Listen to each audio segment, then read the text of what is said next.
Imagine a person you trust entering your home only to reveal their true, sinister intentions. This was the horrific reality for the victims of Billy Chemirmir, a healthcare worker turned serial killer. Over the course of 2 years, from 2016 to 2018, Chemirmir preyed on the most vulnerable members of society, earning his crimes the chilling moniker the Pillowcase Murders. Posing as a healthcare worker or maintenance staff, he gained access to the homes of elderly women living alone or in senior communities. Once inside, he smothered them with a pillow and stole their jewelry and valuables. The advanced age of his victims, ranging from their early 70s to late 90s, often led authorities to misclassify their deaths as natural causes. This allowed Chemirmir to continue his deadly spree undetected for a prolonged period. The turning point in this harrowing case came in March 2018. Mary Bartle, a 91-year-old woman, miraculously survived an attack by Chemirmir and provided a detailed description to the police. Her courageous account was pivotal in leading to his arrest. Upon his capture, Chemirmir was found with stolen jewelry and a jewelry box belonging to one of his victims, further incriminating him. Subsequent investigations revealed a disturbing pattern connecting Chemirmir to numerous suspicious deaths across Texas. Cell phone records placed him at multiple crime scenes, and physical evidence found in his apartment cemented his guilt. During the trial, prosecutors presented overwhelming evidence, including witness testimonies and items linking him directly to the victims. Despite his claims of innocence, Chemirmir was found guilty and sentenced, offering a measure of justice to the grieving families. The Pillowcase Murders case exposed serious flaws in the oversight of senior living communities and sparked a nationwide call for reforms in elder care and the vetting of healthcare workers. Families of the victims voiced their heartache and demanded better protection for the elderly.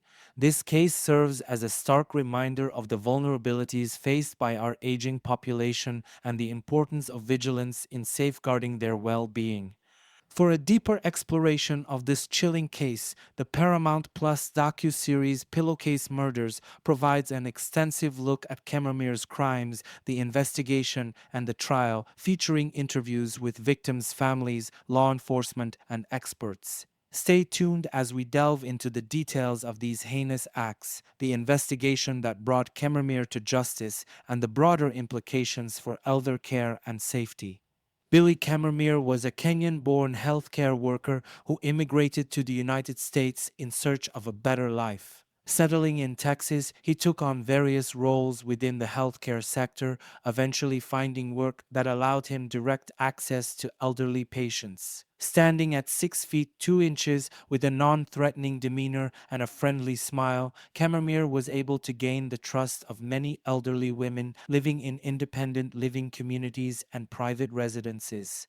Chemirmir's background seemed typical on the surface. He held jobs as a nurse's aide and caregiver, which involved visiting the homes of elderly individuals to provide assistance with daily tasks. This role gave him the perfect cover to approach his victims without raising any suspicions.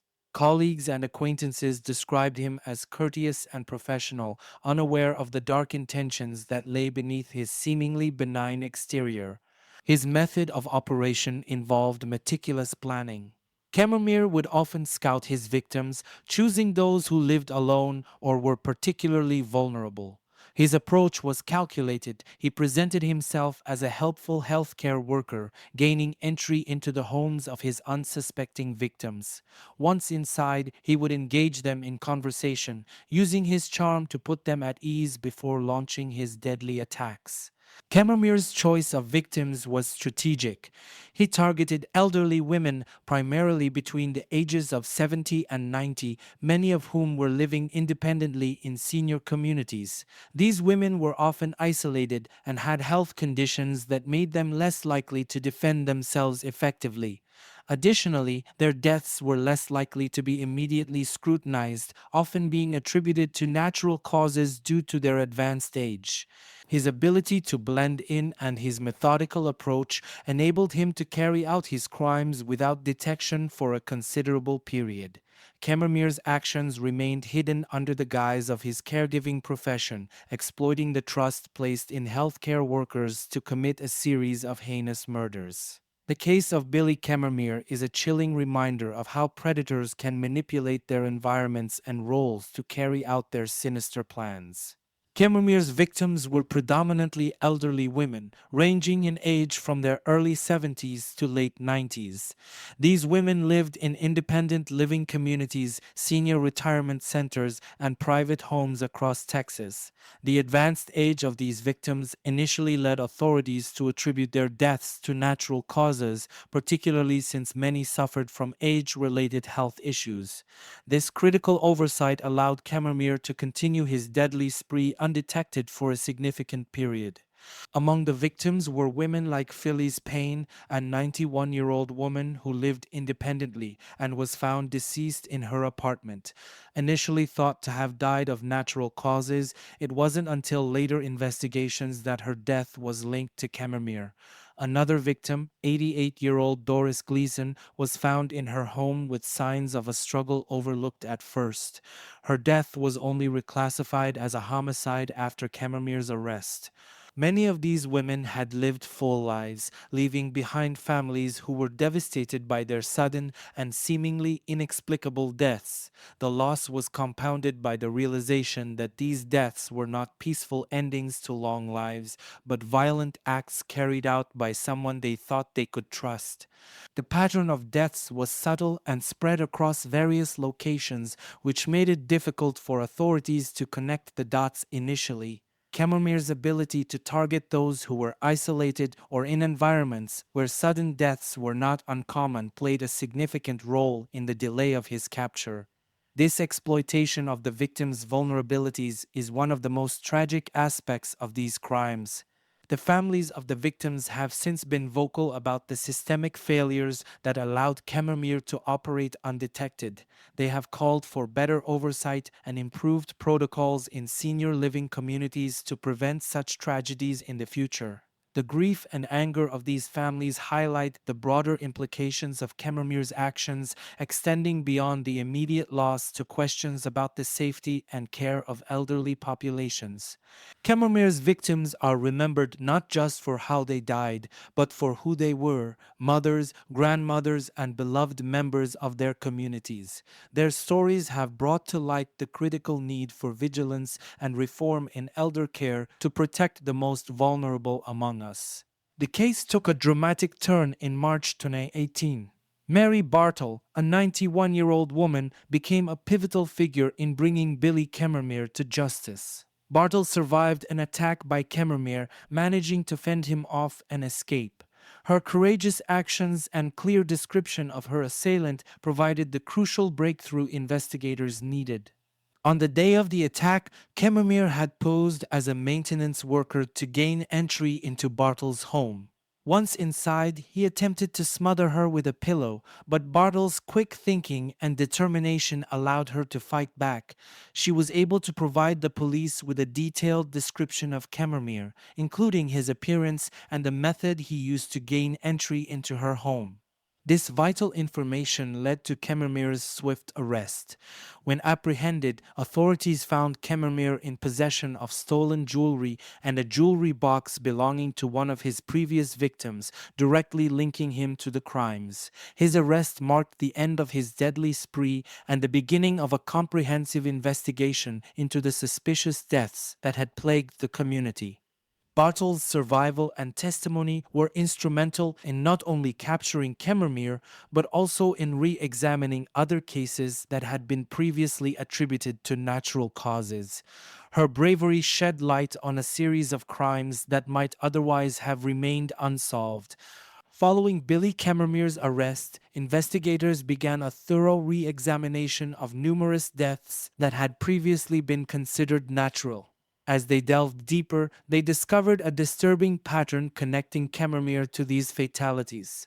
The investigation revealed that many of the elderly women who had died under suspicious circumstances had also reported missing jewelry and other valuables. One of the key pieces of evidence was a jewelry box found in Chemirmir's possession, which belonged to a deceased woman named Luthai Harris. Inside Chemirmir's apartment, authorities also discovered a trove of jewelry, cash, and other personal items that had been reported stolen from various victims. These findings provided a tangible link between Chemirmir and the suspected murders. Cell phone records further implicated Chemirmir, placing him near the scenes of the crimes at the times they occurred. Additionally, surveillance footage from several senior living communities captured Chemirmir entering and exiting the buildings around the time of the deaths. This digital trail was crucial in constructing a timeline of Chemirmir's movements and connecting him to the victims. Interviews with witnesses and family members of the deceased also contributed to the investigation. Many recounted seeing a man matching Chemirmir's description around the time of their loved ones' deaths. These testimonies helped to build a comprehensive case against him. Forensic analysis played a significant role as well. Investigators meticulously reviewed medical records and autopsy reports of the victims. They found inconsistencies that suggested the deaths were not due to natural causes, but rather asphyxiation, consistent with the method Chemirmir was known to use. The combination of physical evidence, digital footprints, witness testimonies, and forensic analysis painted a compelling picture of Chemirmir's guilt. The thorough investigation not only solidified the case against him, but also brought to light the extent of his crimes, ensuring that justice was served for the victims and their families. During the trial, prosecutors presented a wealth of compelling evidence that painted a clear picture of Billy Chemirmir's guilt. Key among this evidence were cell phone records that placed Chemirmir near the crime scenes at critical times, establishing his presence in the vicinity of multiple deaths. This digital trail was instrumental in linking him to the various locations where the elderly women had died. Physical evidence from Chemirmir's apartment also played a crucial role. Investigators found a significant amount of stolen jewelry, cash, and personal items belonging to the victims. Particularly damning was the discovery of a jewelry box that belonged to Luthai Harris, one of the deceased women. This direct link to the victim's possessions provided a tangible connection between Chemirmir and the murders. The prosecution also presented forensic evidence, including autopsy reports that showed signs of asphyxiation consistent with smothering, the method Chemirmir used to kill his victims. These medical findings contradicted the initial natural causes attributed to the deaths, strengthening the case against him. Witness testimonies added another layer of evidence. Survivors and relatives of the victims recounted seeing a man matching Chemirmir's description near the times and places of the deaths. Mary Bartle's harrowing account of surviving Chemirmir's attack and her detailed description of him was particularly impactful, providing a first-hand narrative that corroborated the physical and digital evidence. Despite maintaining his innocence throughout the trial, Chemirmir was unable to refute the overwhelming evidence presented against him. The jury deliberated on the substantial proof and found him guilty, bringing a sense of justice to the families of the victims. Chemirmir's conviction not only held him accountable for his actions, but also highlighted the importance of thorough investigations and the critical role of forensic and digital evidence in solving such cases. The trial served as a reminder of the need for vigilance and proper oversight in protecting vulnerable populations from such predators. The case of Billy Chemirmir shocked the nation and highlighted significant flaws in the oversight of senior living communities. Families of the victims voiced their grief and frustration, calling for reforms in how suspicious deaths among the elderly are investigated and how healthcare workers are vetted. This tragedy has prompted a national conversation about the need for better protection and monitoring of vulnerable populations.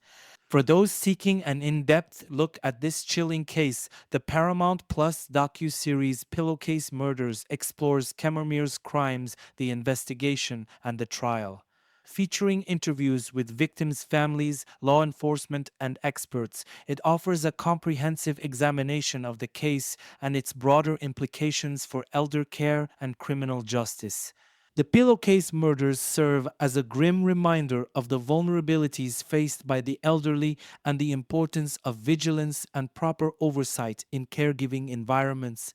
As we remember the victims, let this case prompt necessary changes to protect our loved ones. Thank you for watching. If you found this video informative, please subscribe to our channel and hit the like button. Stay safe and stay informed.